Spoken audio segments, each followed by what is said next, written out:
da Wondery. Esse é o Modus Operandi. O programa a seguir pode conter descrições de extrema violência e não é recomendado para pessoas sensíveis.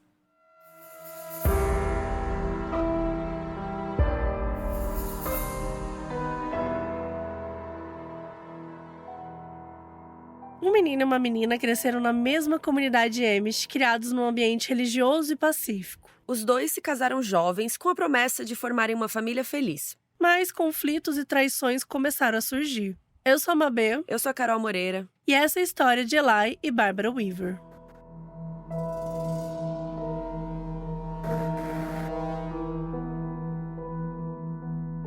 Oi, Brasil! Hoje temos um anúncio para fazer para vocês. Gente, um anúncio muito legal, que agora o Modus Operandi faz parte do quê, gente? É um podcast Wonder, que é o estúdio de podcasts da Amazon. Agora o nosso podcast vai ter aquele Wondery, plim, plim, plim.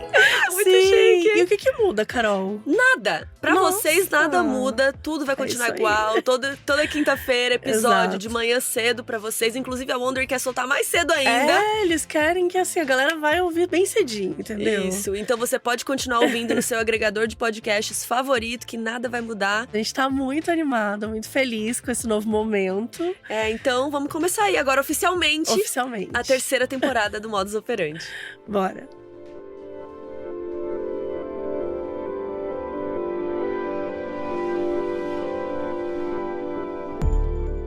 De um certo modo, nossa história começa junto com a criação da religião Amish, lá no fim do século XVII. Esse é um grupo religioso de cristãos anabatistas, ou seja, que acreditam que o batismo só é realmente válido quando a pessoa cresce e decide seguir o cristianismo por escolha própria, né? Então, as pessoas são batizadas um pouco mais velhas, né?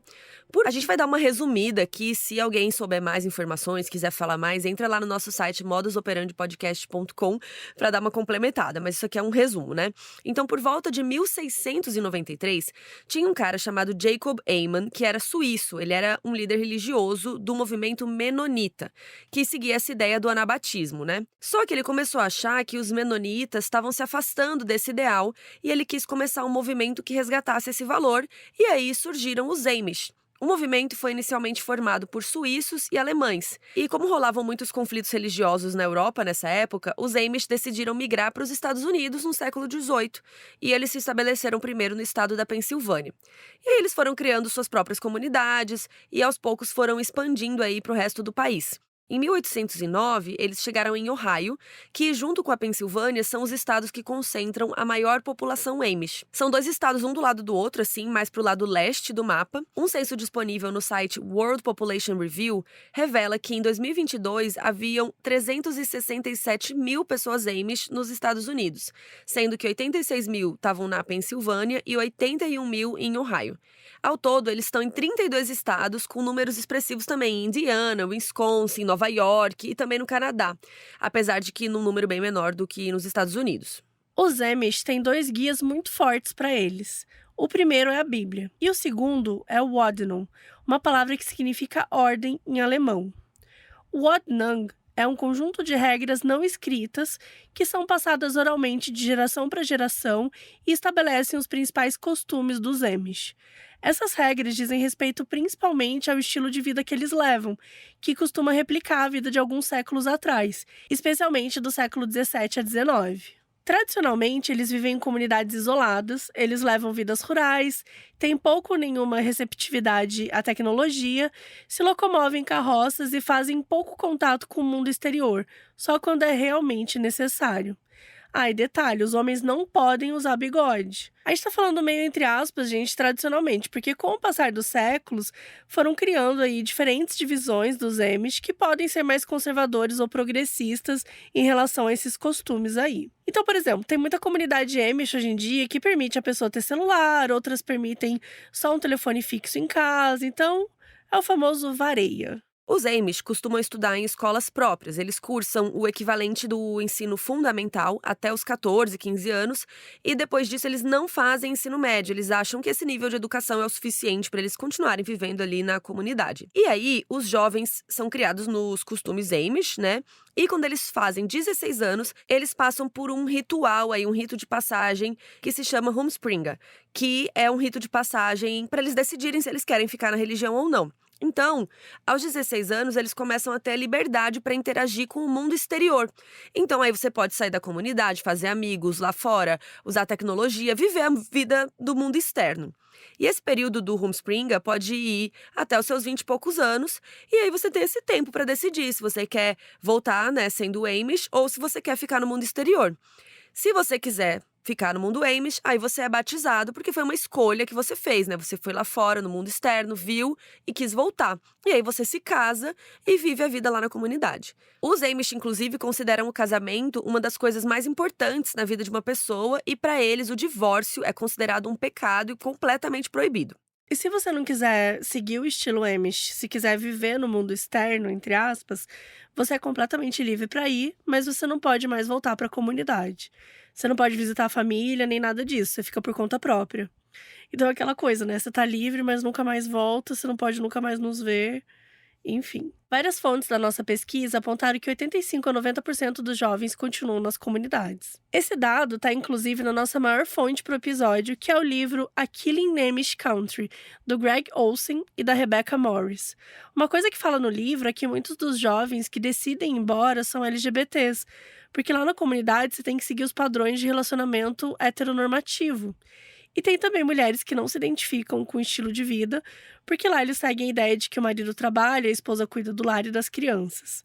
Enfim, né, tem gente que só não se identifica com nenhuma das normas adotadas e tal. Hoje em dia, como a gente fala, é super normal os Amish saírem das suas comunidades para ir em hospitais, fazer comércio. Eles não são obrigados a ficar isolados do mundo.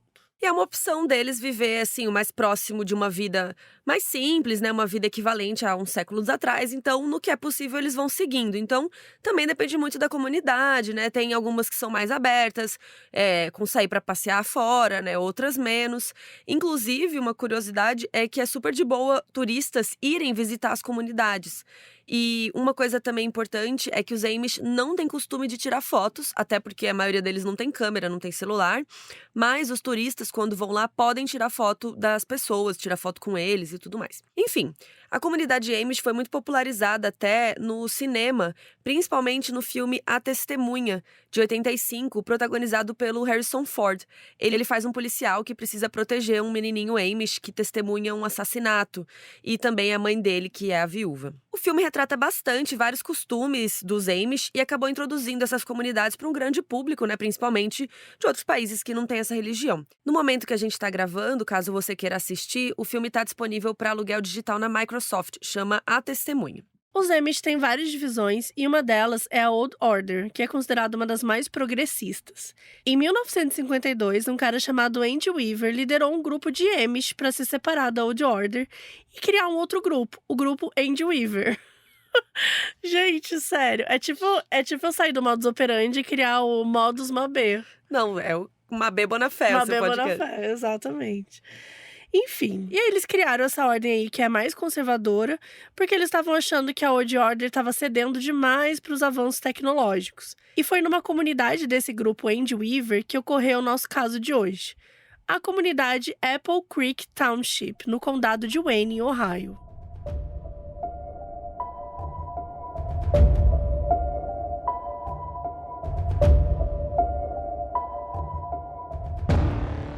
A Barbara Miller nasceu no fim dos anos 70 numa família Amish. Ela tinha 2 irmãos e uma irmã mais velha que era muito próxima dela, a Fanny. As irmãs foram criadas com esses costumes tradicionais Amish, cursaram o ensino fundamental e elas sempre foram consideradas muito obedientes, principalmente a Bárbara. Por exemplo, ela teve uma amiguinha que a mãe da amiga tinha se divorciado e, por consequência, né, deixado a comunidade. E a Bárbara não quis continuar a amizade com a menina, porque ela achou que era má influência pra ela, né, tipo, ter uma mãe que não respeitava as regras. Na adolescência, a Bárbara teve seu período de Homespringa, no qual podia interagir à vontade com o mundo contemporâneo. A maioria da galera do ciclo social dela ali foi ter experiências diferentes. Eles foram assistir corrida de carro no condado, em festas, a droga e álcool, aprender a dirigir, coisas, né, que jovens costumam fazer. Mas a Bárbara não tinha muito interesse nisso. Ela preferia fazer festas de pijama com as amigas, ali na comunidade mesmo. Então elas reuniam, comiam pizza, liam livros de romance, nos quais as protagonistas eram garotas Amish. Ela não fazia questão de usar tecnologia nem nada disso. Então, não foi uma surpresa pra ninguém quando acabou o período de Rumspringa e a Bárbara simplesmente falou: beleza, galera, eu vou continuar aqui mesmo. E seguindo a ordem de vida da comunidade, agora ela precisava de um marido. O Eli Weaver nasceu no início dos anos 80, lá na mesma comunidade da Bárbara. E a Bárbara era 1 ou 2 anos mais velha que ele. E os dois já se conheciam desde crianças, né, gente? Uma comunidade pequena. E o pai e o irmão do Eli eram ministros. Então era uma família com muita autoridade ali, né? Liderança na comunidade. Inclusive o sobrenome dele era Weaver, que nem o líder lá que a gente falou, Andy Weaver, que criou o grupo. Mas a gente não conseguiu encontrar se eles eram parentes ou se foi virando um nome comum ali, porque era do líder, enfim. O Eli sempre foi um menino muito sapeca, ele falava o que ele queria, ele desobedecia bastante às regras, ele era muito safo, sabe? Ele tinha um lado muito carismático, então sempre que um adulto reclamava com ele se livrava da situação e tal. Como o pai e o irmão passavam o dia pregando, ele ficava só com a mãe, e ele tinha bastante tempo livre com os amigos, ele era bem popular ali entre os meninos na comunidade. Desde a pré-adolescência, ele já quebrava normas dos Amish. Mantinha um rádio escondido, tinha umas roupas mais ali contemporâneas, ele ia muito no cinema na cidade, e por aí vai. E aí, quando rolou o período Rumspringa dele lá, ele passou quase o tempo todo no mundo exterior. Ele ficou bem indeciso entre seguir no mundo externo ou continuar Amish. Uma das coisas que ele mais gostava eram as mulheres, que ele considerava menos puritanas. Ele era do tipo garanhão, então ele tinha relações com várias garotas ao mesmo tempo. Mas, quando acabou o período, ele decidiu: não, vou continuar sendo Amish sim, e é isso. E foi aí que ele começou a cortejar a Bárbara como uma possível esposa. Ele tinha ali uns 18, 19 anos, então todo domingo à noite rolava eventos na igreja, né, para os jovens cantarem, para socializarem e tal, e eles começaram a ir juntos sempre. Mas o date favorito deles era passear de carroça pela área campestre, eles passavam horas conversando. Depois de um ano desse namorico aí, o Eli e a Bárbara se casaram em 99, numa cerimônia Amish bem tradicional. Curiosidades para vocês do casamento Amish. A noiva usa um vestido azul. São descendentes da Mabê, que adora usar azul. O casamento costuma acontecer de terça ou quinta-feira, por quê? Porque aí dá pro dia anterior arrumar todo o casamento e no dia seguinte dá pra limpar tudo. E você não perde o fim de semana. Gostei, aí você descansa no fim de semana. E a maioria das cerimônias acontecem em novembro e dezembro, depois do período de colheita. Mas enfim, o Eli e a Bárbara se casaram, foram morar juntos numa casa próxima ali dos pais do Eli. E antigamente, as comunidades não ensinavam as meninas Amish sobre sexo. Então elas nem sabiam o que era, gente. Então as meninas descobriam depois de casadas. Na verdade, isso acontecia muito, né, antigamente. Que depois de casado você ia lá e descobria, né, o marido ia lá fazer alguma coisa e você tava, o que tá acontecendo? Isso acabou mudando nas comunidades Amish com o passar dos séculos, mas a gente não sabe qual foi o caso da Bárbara, se ela sabia ou não. De qualquer forma, o sexo antes do casamento também era considerado um pecado.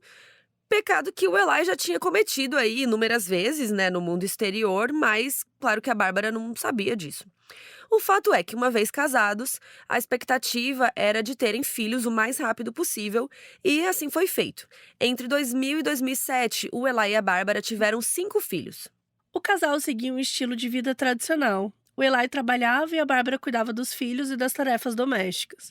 Nos primeiros anos, eles ainda ficaram meio dependentes de dinheiro dos pais, tal, e o Eli trabalhava com o pai dele. O casamento começou super bem, mas em pouco tempo a relação dos dois foi se deteriorando.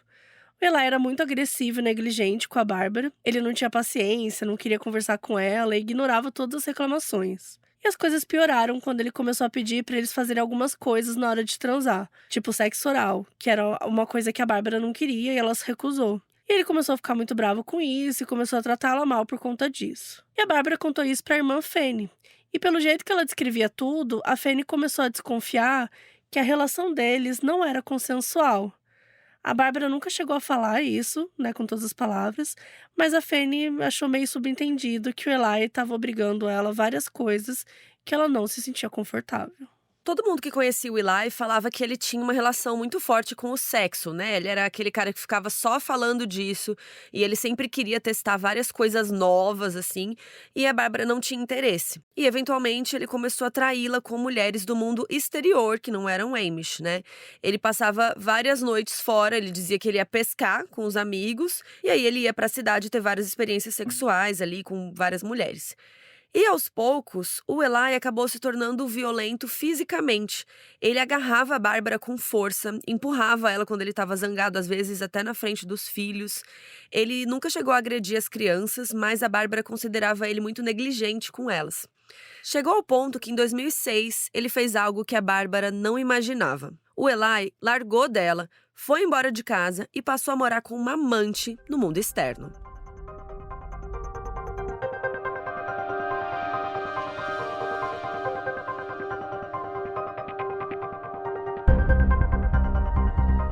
A partida do Eli deixou algumas pessoas super chocadas ali na comunidade Amish, mas não chegou a ser um grande escândalo porque a Bárbara ela era muito discreta. Então, para muita gente, a impressão é que ele estava tipo um tempo fora, negócios, e não que eles tinham de fato, né, rompido e tal.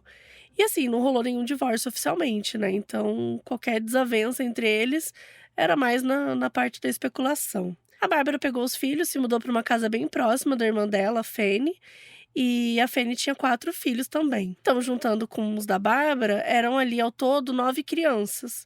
E elas cuidavam juntas de todos eles e as crianças ali faziam companhia uma para outra. Só que depois de uns meses, o Eli voltou para a comunidade e quis reatar com a Bárbara. E ela resolveu dar uma chance para ele e deixou os filhos na casa da Fanny por alguns dias, enquanto eles conversavam e se resolviam. Ele chorou pra caramba, prometeu pra ela que ele ia mudar, que ele jamais amaria outra mulher como amava ela, etc. E a Bárbara acabou aceitando ele de volta. O pai do Eli achava que o casamento podia dar certo se o Eli assumisse mais responsabilidades.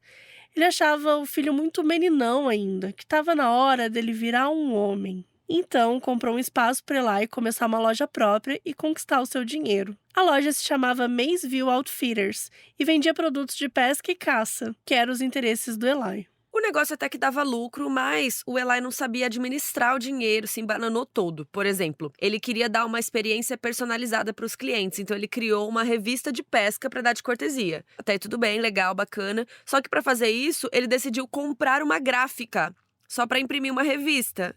Então, assim, gente, ele, né, não fez o curso da Nath Finanças e os lucros da loja não davam para bancar, né, tudo, enfim. E a Bárbara começou a encontrar conta vencida em casa, porque, né, não tava tendo dinheiro. Ela própria não podia contar com ele para nada. As mulheres da igreja, por exemplo, se revezavam para levar torta pro evento, sei lá, né, tipo, tinha um evento esse sábado. Quando chegava a vez da Bárbara levar o evento, o Eli não tinha dado dinheiro para ela comprar os ingredientes. Aí ela chegava lá toda constrangida, sem torta. Aí as outras mulheres olhavam feio para ela, né, ficava aquele climão.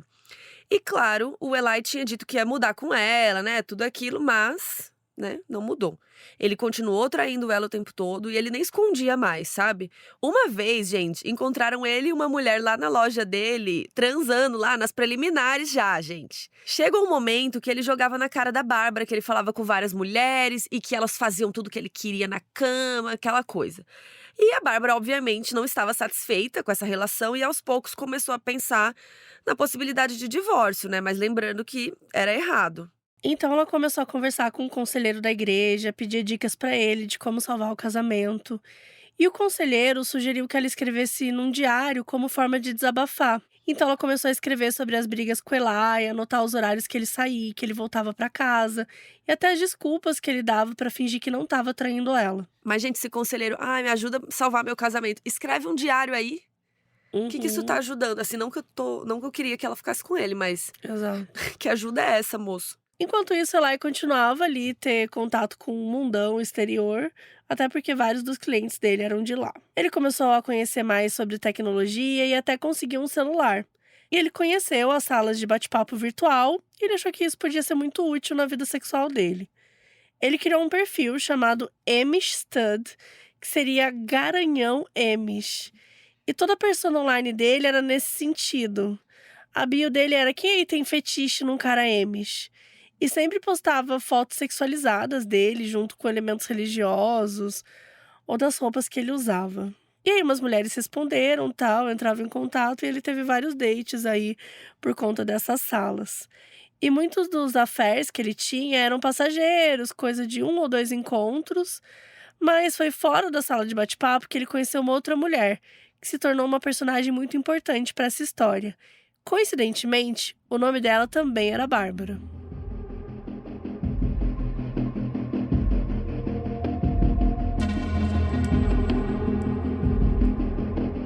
Barbara Rayber nasceu no fim dos anos 60, também em Ohio. Para não criar confusão com os nomes iguais, a gente vai chamar ela pelo sobrenome. Então ela vai ser a Rayber aqui na história e a Bárbara é a esposa e Rayber a amante. A Rayber tinha sido adotada quando ela tinha 6 meses por um casal que estava com um sofrimento muito grande. Eles tinham tido 4 filhos homens e todos eles faleceram ainda criancinhas. O que viveu mais tempo chegou aos 5 anos só, gente. Isso era porque a família tinha um problema genético que abaixava muito a imunidade e aí deixava as crianças doentes. Mas, enfim, esse casal, os Millers, eles tinham perdido os 4 filhos e aí eles resolveram adotar 3 meninas bebês. E a Rayber foi uma delas, ela era a do meio.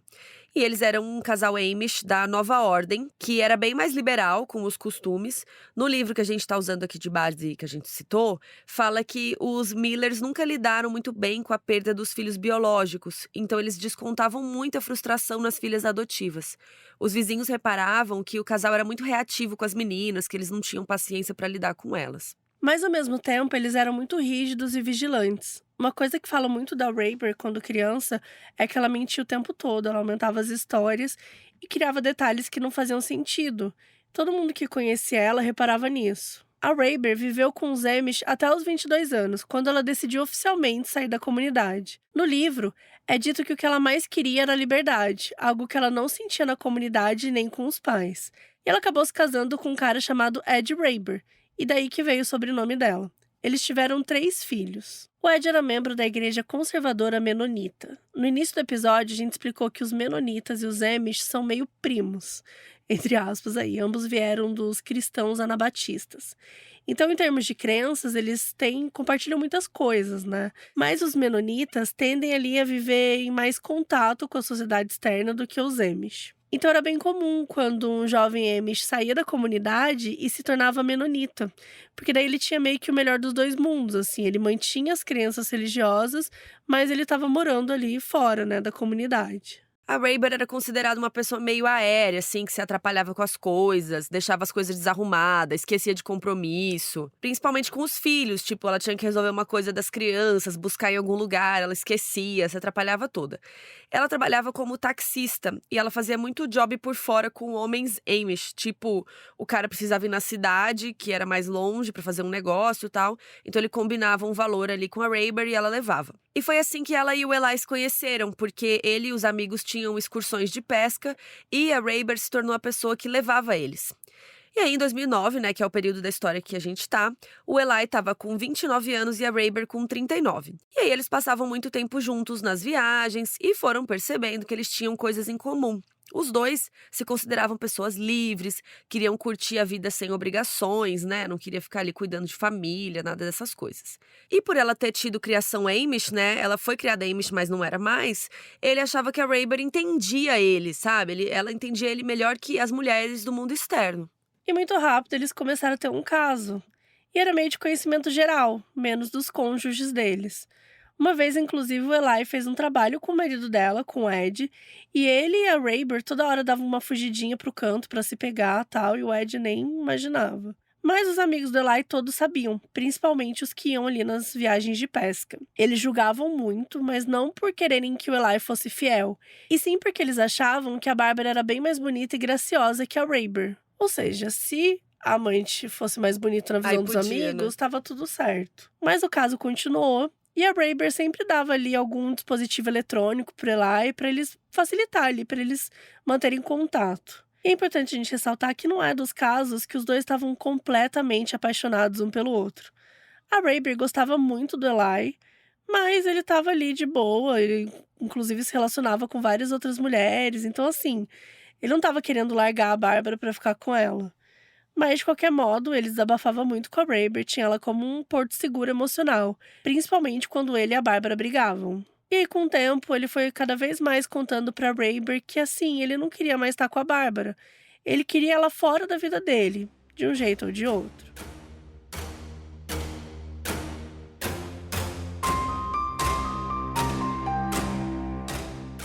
No início de 2009, a Bárbara estava com uns 30 anos. Como a gente já disse, né, o Eli estava com uns 29.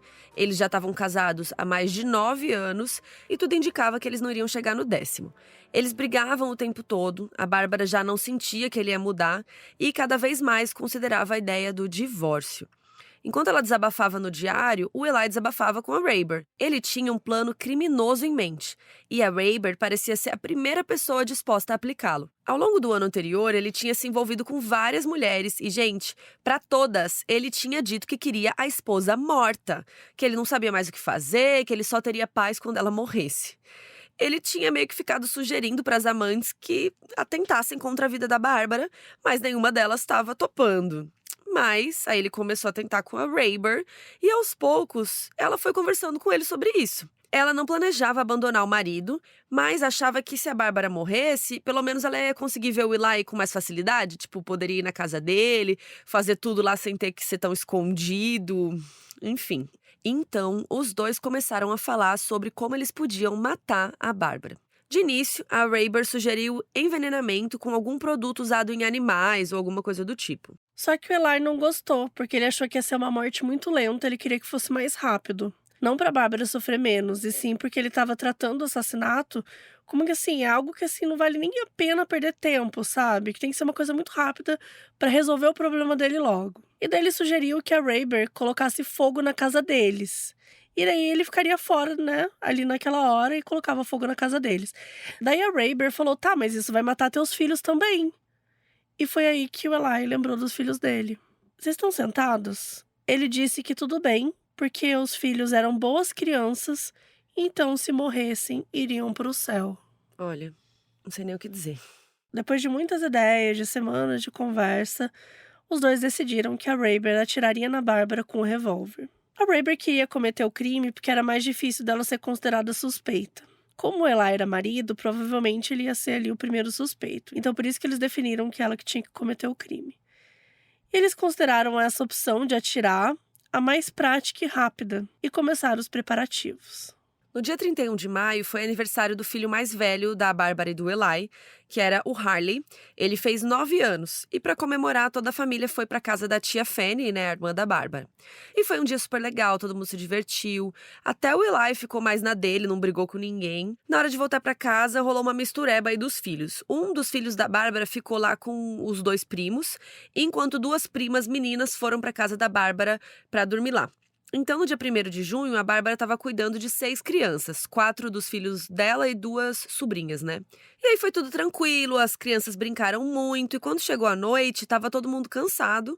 A Bárbara começou a botar a galera para dormir, né, escovar dente, nananã, e estava rolando uma tempestade bem forte do lado de fora. O Eli tinha marcado uma viagem de pesca com os amigos e como levava um tempo para chegar lá, ele tinha que acordar de madrugada. Era esse que ia ser o álibi dele. Por volta das 3h15 da manhã, os amigos chegaram lá com uma van e ficaram esperando ele. E o Eli demorou para aparecer, tanto que os amigos saíram da van e foram bater na porta algumas vezes. E daí, quando era 3h30 da manhã, o Eli apareceu, deu uma desculpa qualquer e entrou na van. Eles dirigiram super animados, só que um dos amigos notou que o Eli estava meio estranho. Ele estava meio tenso, não falava direito com ninguém, não era assim o jeito normal dele.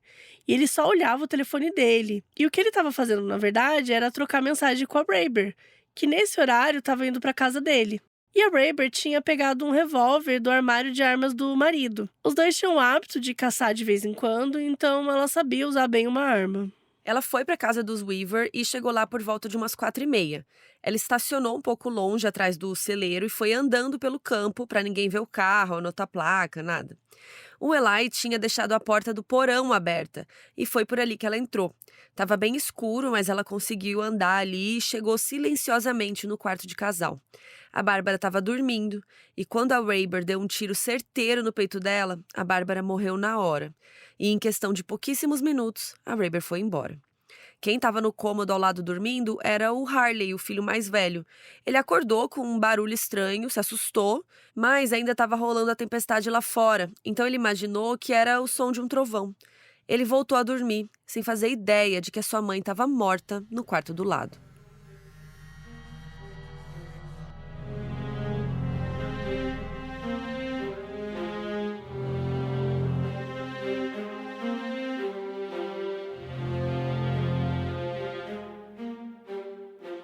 Era por volta das 8 da manhã, no dia 2, quando as crianças começaram a acordar. Naquela altura já era para Bárbara ter levantado e feito café da manhã, mas ela não apareceu. Uma das primas que estava lá, a Suzy, acordou cedo e ajudou as crianças mais novas a vestir a roupa, escovar os dentes, etc.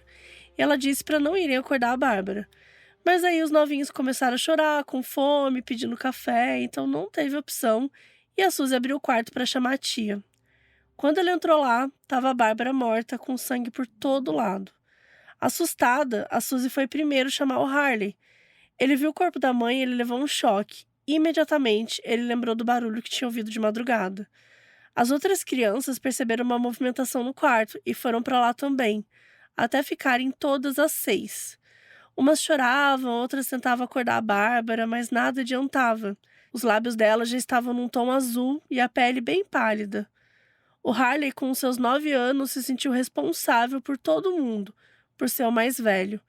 Ele mandou todo mundo sair do quarto e fechou a porta. Eles não tinham telefone em casa, então precisavam ir até um dos vizinhos para ligar para a ambulância. Então o Harley deixou a Suzy cuidando dos menores, se vestiu e foi correndo para a casa mais próxima onde morava a família Yoder. O Harley já tinha percebido que a mãe estava morta, mas mesmo assim ele correu muito rápido. Quando a senhora Yoder abriu a porta, ele contou o que tinha acontecido e ela foi lá com ele na casa para ver o que estava acontecendo.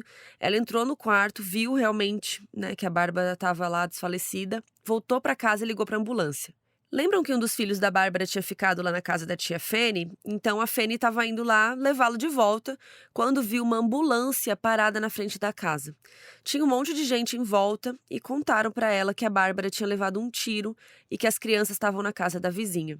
Ela foi correndo encontrar os sobrinhos e as filhas e foi ela que cuidou dessas crianças aí nos dias seguintes. Lá no hospital, a Bárbara foi declarada morta por volta das 9h30 da manhã. E lembra que a gente falou que muitos Amish não tiram fotos?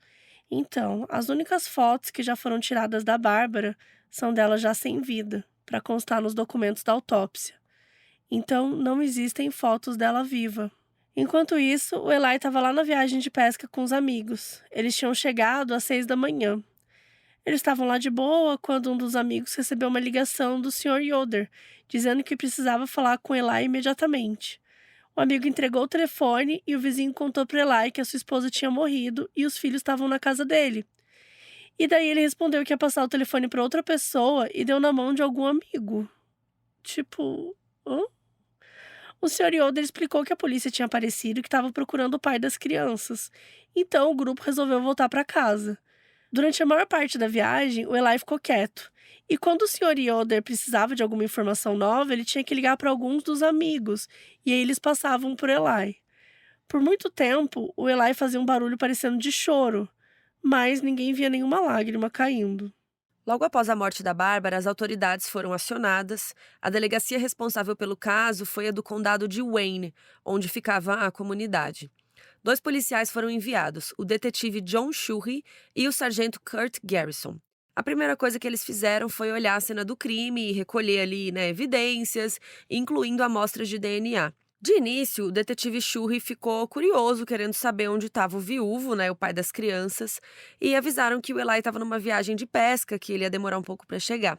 E aí ele já aproveitou para ir perguntando, para os vizinhos como que era aquela família, se o casamento era feliz.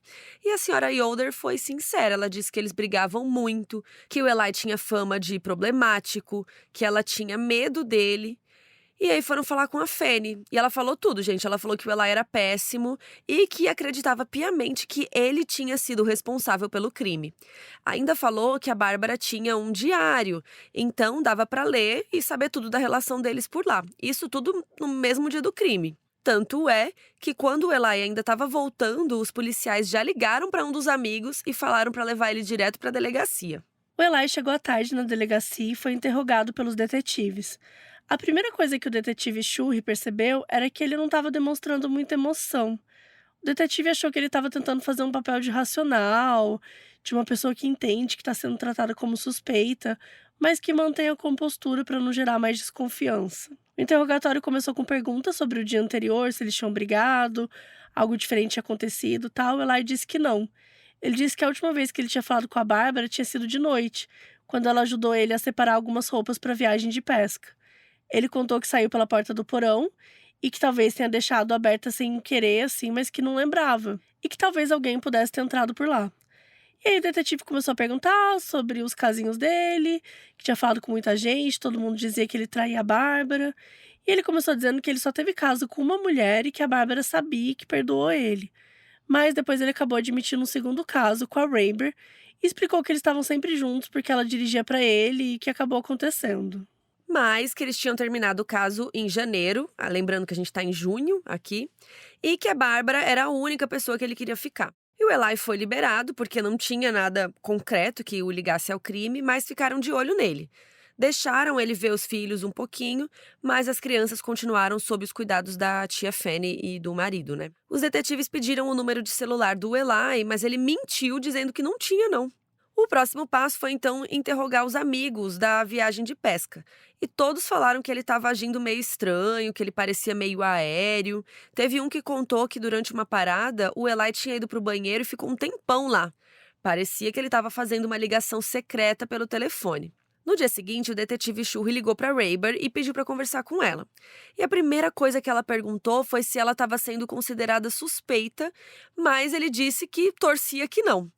Eles se encontraram num estacionamento e conversaram por um bom tempo.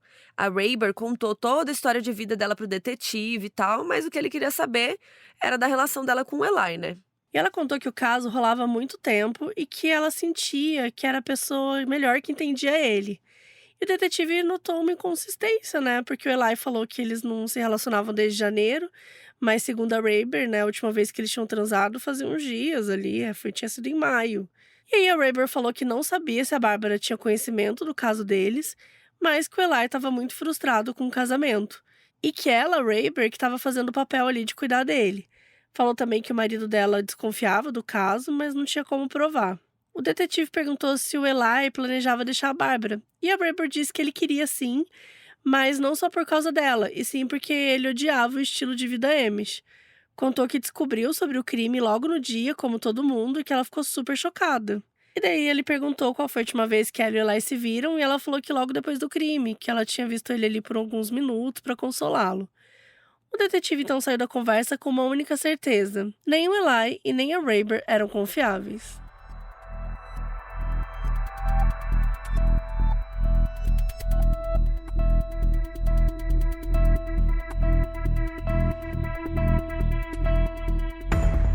Lembram que o Eli tinha um perfil nas redes sociais chamado Garanhão Amish, que é como ele atraía as mulheres? Então, uma dessas mulheres que ele tinha conhecido lá se chamava Tabitha Milton.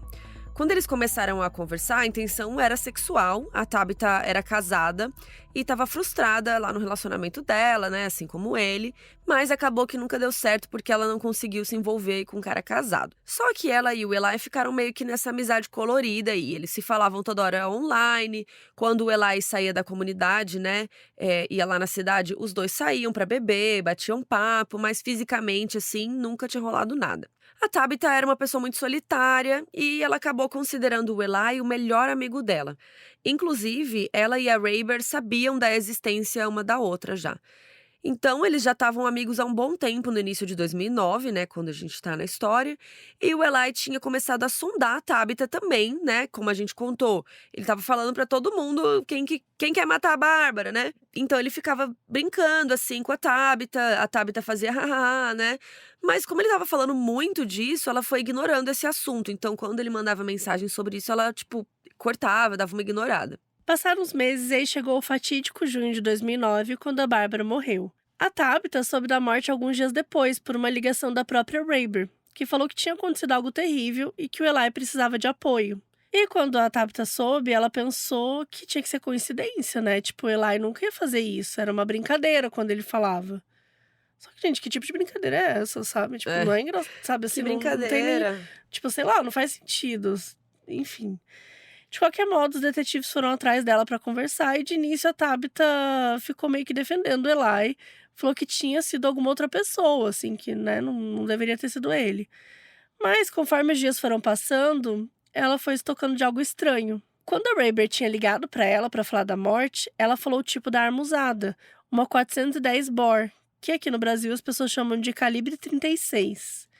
Só que essa informação não foi dada em lugar nenhum, nem na TV, nem nos jornais. A própria polícia não tinha certeza absoluta da arma. E assim, né? Só quem sabe da arma, gente, né? É o assassino, né? Ou a polícia quando depois fizesse ali os testes e tal.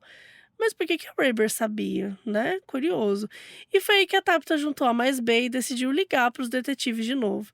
E ela contou que o Eli tinha mandado mensagem para ela uns meses antes, brincando, dizendo que queria matar a Bárbara e que ele também teria falado sobre uma arma. Tem um outro amigo do Eli que é importante aqui pra nossa trama, que é o Mark Weaver. O sobrenome dele é o mesmo do Eli, mas eles não eram parentes. Assim como os outros amigos, o Mark sabia sobre o caso com a Rayber, todo mundo sabia, e nos dias após a morte, ela tinha entrado em contato com o Mark várias vezes. E toda hora a Rayber estava mandando mensagem, ligando pra esse cara pra saber se ele tinha informações, se o Eli estava escondendo algo dela, se o Eli era suspeito, se ela era suspeita, assim, o tempo todo. E o Mark já estava achando bizarro, porque ela estava muito nervosa, parecia que ela estava com medo, angustiada. E ele ficou com medo da Rayber ser culpada, mas não contou nada pro Eli, pra poupar o Eli. Tipo, ai, proteger meu amigo, né? Tipo, a mulher que ele gosta, matou a mulher dele e tal. Só que depois das conversas com a Tabitha, o detetive Shuri foi falar com alguns amigos do Eli de novo, né, pra perguntar desse perfil online dele, das mulheres que ele saía e tal. E especificamente, quando ele estava falando com o Mark, o detetive notou que ele estava agitado, como se ele estava guardando algum segredo ali. Então, o detetive falou a real, ele falou, olha, conversamos com a Tabitha e a gente tem provas que o Eli tinha pedido pra alguém matar a esposa dele. Aí, quando ouviu isso, o Mark botou a boca no trombone, né? Ele falou que a Rayber estava atazanando ele e mostrou várias mensagens que ela tinha mandado no celular, inclusive mensagens agressivas. A essa altura, a polícia já não tinha nenhuma dúvida, né? Mas eles decidiram ser cautelosos. E lembra que os detetives tinham pedido o número de celular do Eli, mas ele falou, né, que não tinha? Então, depois dessa conversa, o Mark deu o número do Eli. E daí o que a polícia fez? Eles conseguiram um mandado para Verizon Wireless, que é a linha que o Eli e a Rayber usavam, e pediram o histórico de todas as mensagens nos dias anteriores ao crime e no próprio dia. E aí pronto, eles leram e tudo estava lá. Tinha conversa da Rayber dizendo que estava receosa porque ela não queria cometer o crime com as crianças em casa. Tinha mensagem do Eli se estressando, dizendo que era para explodir logo a casa toda. Teve mensagem deles combinando o horário da madrugada que ela ia para lá. Dela dizendo que estava assustada, não sabia se queria fazer isso. O Eli incentivando ela. Enfim, gente, estava ali tudo de bandeja, né? Com esses dados em mãos, estava na hora de finalmente prender esses dois. 8 dias depois do assassinato, o sargento Garrison foi com outros homens até a loja do Eli. Ele não estava lá, ele estava em casa fazendo alguma coisa. E como era tudo meio próximo, eles esperaram um pouco ali e o Eli apareceu na rua. E aí eles prenderam ele pela morte da Bárbara. Ele ficou com uma cara surpresa, mas não falou nada. Ele até se desequilibrou, ele ficou apoiado no capô do carro enquanto liam os direitos dele. Ele foi levado para a delegacia e disse que não ia falar nada sem um advogado, né? O que a gente ensina aqui que é correto no caso. Já o detetive Shuri foi com outros homens para a casa da Rayber. Além da ordem de prisão, eles também tinham um mandado de busca. Buzinaram, demorou um pouquinho para a Rayber aparecer e disseram que ela estava presa pelo assassinato. Ela ficou super emotiva, começou a chorar, perguntou sobre os filhos dela. O detetive disse que eles iam arrumar alguém para cuidar das crianças, mas que ela tinha que ir com os policiais. A Rayber foi chorando até o carro e perguntou se tinha direito a um advogado. O detetive Shuri disse que sim. E depois que eles saíram, vários policiais cumpriram o mandado de busca lá na casa e apreenderam diferentes coisas, incluindo um celular, vários notebooks, armas e documentos. Quando chegaram na delegacia, os detetives começaram a interrogá-la. E primeiro ela tentou dizer que ela não tinha nada a ver com isso, que eles estavam enganados. Daí o detetive falou que eles tinham várias mensagens de texto deles conversando sobre o assassinato. Então a Rayber falou que ela realmente tinha cometido, mas que foi um acidente. Que o Eli só tinha pedido pra ela dar um susto na Bárbara e que ela não ia fazer nada de verdade. Mas que quando ela chegou na casa, a arma disparou sem querer, né, em cima da Bárbara, e daí ela se apavorou e foi embora. Isso não colou, né, gente? Porque já tinha sido definido que o tiro foi dado a curta distância, até pela maneira das mensagens, né? Aquilo tava bem óbvio.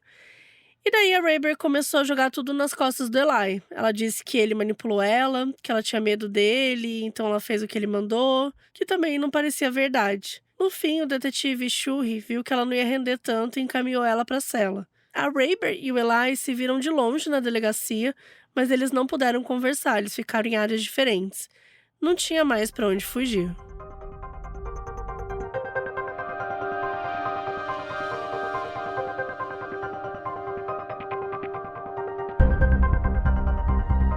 A Barbara Rayber não se adaptou muito bem no período que ela ficou ali presa. Ela passava o tempo todo chorando, se sentindo isolada. Ela queria conversar com alguém e não podia. Tanto é que toda hora ela pedia pra fazer ligações pro marido ou pra alguém, mas tinha um limite, né? Então ela inventava coisas, assim. Ela falava que ia se machucar se ela não pudesse falar com o marido. E ela também não tinha, sei lá, absorvido a ideia de ser acusada de assassinato. Ela achava meio que assim, que se ela pedisse desculpa, iam entender que não foi culpa dela e sei lá. Ela se sentia muito abandonada, ela ficou com ódio do Eli porque ela achou que ele ia protegê-la, né? E ela ficou imaginando que ele ia se voltar contra ela, então por isso que ela se voltou contra ele primeiro.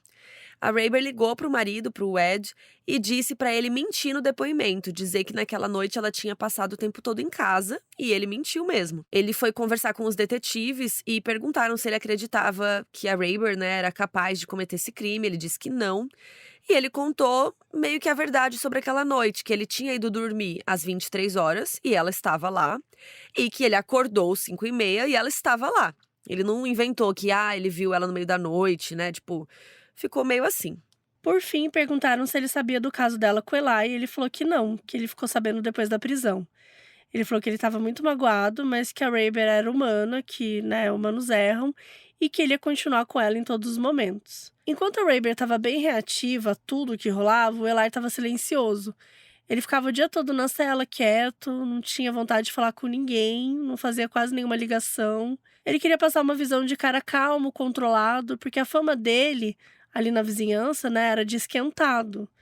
Os filhos dele continuaram na casa da tia Fanny, e os mais velhos já conseguiam entender a gravidade da situação. O primogênito, Harley, tinha raiva do pai e contou para a tia Fanny que ninguém deixava ele em paz na escola, que só queriam saber do crime o tempo todo. Uma especialista do serviço social ficou visitando a casa da Fanny para ver como iam as coisas. E ela dizia que estava tudo bem, mas estava sendo muito puxado para ela. Ela tinha que viver o luto da irmã e cuidar de 9 crianças, e ela ainda estava grávida. Gente, assim, devia ser o verdadeiro inferno, sabe? É muito pesado para uma pessoa passar 9 crianças. É impossível uma pessoa cuidar de 9 crianças, sabe? Tá grávida e, cara, você não tá nem conseguindo... É abalada, né? Você não tá feliz, você não tá num momento legal. Nas semanas seguintes, o julgamento começou a ser preparado. O Eli e a Rayber foram ambos acusados de homicídio qualificado. A qualificadora foi que a Bárbara estava dormindo, né? Então ela não tinha chance de se defender. E aí a promotoria fez uma coisa muito esperta. Eles já tinham percebido que os dois estavam virando um contra o outro, né? Então eles tiveram a ideia de julgar primeiro um deles e oferecer o acordo para o outro testemunhar contra, em troca de receber menos tempo de pena. Eles tentaram fazer isso com a Rayber, ofereceram 23 anos de prisão se ela admitisse ser cúmplice de assassinato, e ela recusou. Daí ofereceram 3 anos por ter sido quem disparou o gatilho, mais 15 anos, né, do homicídio, então 18. Ela recusou também. Então eles foram tentar isso com Eli. E aí, no fim de agosto, ele aceitou o acordo. Ele admitiu ser cúmplice do assassinato em troca de 20 anos de prisão e testemunhar no julgamento da Rayber. Ele próprio não ia precisar mais passar por um julgamento. O advogado da Rayber aconselhou ela a aceitar o acordo também. Eles não sabiam sobre o Eli, só que o advogado estava preocupado, porque a promotoria ia pedir de 30 anos a prisão perpétua, e ele achava muito difícil livrá-la disso. Mas ela insistiu em ter um julgamento, porque ela achava que se contasse a história dela para o júri, de como ela era apaixonada pelo Eli e ele tinha usado ela, eles entenderiam que não era culpa dela. No livro que a gente cita como base para o episódio, é dito que todo mundo que conhecia a Rayber achava ela uma pessoa muito ingênua. Então ela realmente era uma pessoa que achava que por estar arrependida, daria tudo certo para ela. O julgamento começou no fim de setembro de 2009, quase 4 meses depois do crime. O juiz era o Robert Brown. O caso teve uma cobertura muito grande na mídia, né? Só que com um teor preconceituoso sobre os Amish. Várias matérias tratando a comunidade como um local exótico, pessoas esquisitas, e que, na verdade, isso era disfarce para crimes horríveis, enfim, né? Aquelas generalizações péssimas que às vezes a mídia faz. A primeira testemunha de acusação foi a Fanny, a irmã da Bárbara, e ela falou sobre como a Bárbara é uma pessoa incrível, muito amada e que foi morta de maneira covarde. A estratégia da promotoria foi colocá-la primeiro de propósito para fixar no júri essa ideia da Bárbara como uma mulher doce, para os jurados ali ficarem com mais raiva ainda, né, do assassinato. Outra testemunha importante foi um especialista em computadores, que fez uma análise completa do histórico de busca da Rayber. Vamos lá, vocês estão sentadinhos? Ele revelou que nos dias anteriores ali do crime, ela tinha feito várias perguntas ali na internet, incluindo: como matar uma pessoa? Jeito mais rápido de matar. Que venenos matam humanos? E isso, acabou, quebrou as pernas da defesa, porque eles iam seguir com aquela história de que a Rayber só trocava mensagens sobre o crime com o Eli porque ele ameaçou, porque ela tava com medo dele, tipo, que ela era sonsa, mas, não era tanto. E aí eles acharam que isso era um indicativo de que ela também estava investida no crime, né? Por que ele ia fazer tanta pergunta assim por fora, ficar pesquisando, sentar com ele por perto, enfim. Parecia que ela, dava a entender que ela estava interessada. E aí vieram outras testemunhas, incluindo funcionários do presídio que falaram sobre o comportamento dela lá, que eles consideraram instável. Teve também os especialistas médicos confirmando que o tiro não poderia ter sido acidental, porque foi de uma distância muito curta e certeira, de alguém que provavelmente sabia como usar armas. Mas guardaram o melhor para o final. Eli Weaver foi a última testemunha de acusação. Ele falou sobre o relacionamento com a Bárbara, como ele conheceu a Rayber, como ele foi se distanciando da vida Amish, mas claro, que ele aliviou muito pro lado dele. Ele disse que ele e a Bárbara tinham problemas conjugais, mas que eles estavam trabalhando nisso. E a promotoria não tinha nenhuma necessidade de pegar, pesado com ele, porque ele já tinha assinado o acordo, ia cumprir a pena, então eles estavam focando nas perguntas para poder falar sobre o nível de participação da Rayber. E daí ele falou que tinha sido ideia dele, mas que ela entrou desde o início, que ela foi proativa, ficou buscando formas de matar, que tipo assim, que ela até se empolgou com isso mais que ele, então assim, que não tinha sido um caso de manipulação, não. Depois ele deu os detalhes sobre como eles organizaram tudo, como que ela tinha entrado na casa e como que eles se comunicaram depois. Quando acabaram as perguntas da promotora, foi a vez do advogado de defesa falar com o Eli. A estratégia era fazer ele parecer o pior possível para vender a narrativa de que a Rayber foi coagida, enfim. E aí ela teria uma pena menor. Então, ele ficou fazendo perguntas que revelavam aí, teoricamente, a má índole do Eli, sobre ele ter vários casos, ter pedido outras mulheres para matar a Bárbara, ter abandonado a fé Amish várias vezes. Ele fez perguntas do tipo: você sabia que a Rayber faria tudo por você?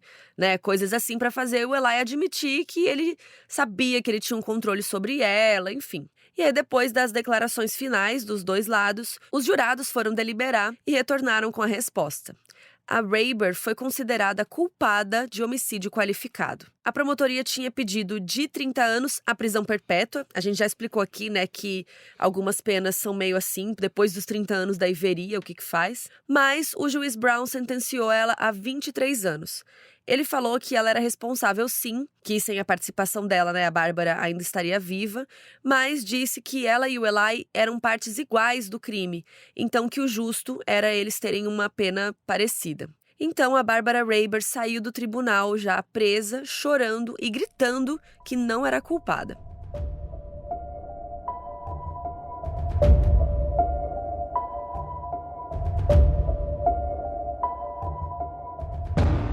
Esse ano lançou um filme chamado A História de Eli Weaver, que conta o caso. Aqui no Brasil ele foi exibido na TV pelo canal Lifetime, mas não está disponível em nenhum streaming no momento. O filme foi inspirado justamente no livro que a gente usou, A Killing in an Amish Country, que infelizmente também não foi publicado no Brasil. mas quem entende inglês pode comprar ele pela Amazon. Todos esses títulos e nomes e tal, se vocês ficarem, não deu pra ouvir tudo, queria saber, vai lá no nosso site modusoperandipodcast.com, que a gente coloca todas essas informações junto com outros conteúdos ali do episódio. Depois da prisão do Eli, os 5 filhos dele ficaram com outros familiares. Os 2 mais velhos ficaram com a tia Fanny e o marido, e os 3 menores eram muito pequenininhos, então a Fanny não ia ter condições, né, gente, de cuidar desse povo todo, então eles foram viver com outros parentes. Todas as 5 crianças precisaram de acompanhamento psicológico e algumas delas desenvolveram ansiedade. O Ed continuou casado com a Rayber e, como ele precisava de ajuda com as 3 crianças, uma tia foi ajudar a cuidar. Membros da igreja do Ed falaram que ele passou a ser uma pessoa meio baixo astral, que ele só ficava mais feliz quando alguém falava da Rayber, só que sem ser xingando, né, falando coisas boas e tal. E os 2 continuaram trocando cartas e telefonemas com frequência. A Rayber chegou a fazer apelações aí para reverterem a sentença dela, mas nenhum deu certo. Já o Eli não queria ter muito contato com as pessoas na prisão. Quem mais ele continuou trocando cartas foi a Tabitha, aquela amiga dele que ajudou a polícia. Ela ficou muito brava com o que ele fez, mas disse que não ia largar ele nunca porque ele era o melhor amigo dela. O Eli também continuou a procurar outras formas de se relacionar com mulheres. Sempre que ele ficava sabendo de alguma mulher Amish que tinha ficado viúva, ele mandava uma carta para elas. A intenção dele era ter alguém com quem ficar depois que ele saísse da prisão, mas nenhuma das mulheres que ele entrou em contato quis. O Eli e a Bárbara já estão presos há quase 15 anos e, de acordo com as notícias mais recentes, o Eli vai poder pedir sua liberdade condicional agora em junho, quando estamos gravando esse episódio.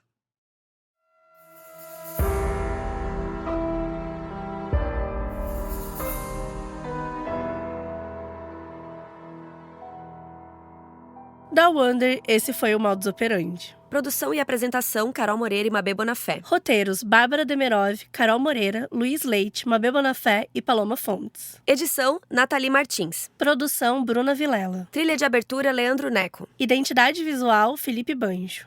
Pela Wondery, a produção executiva é de Fábio Silveira, Jessica Redburn e Marshall Lewy.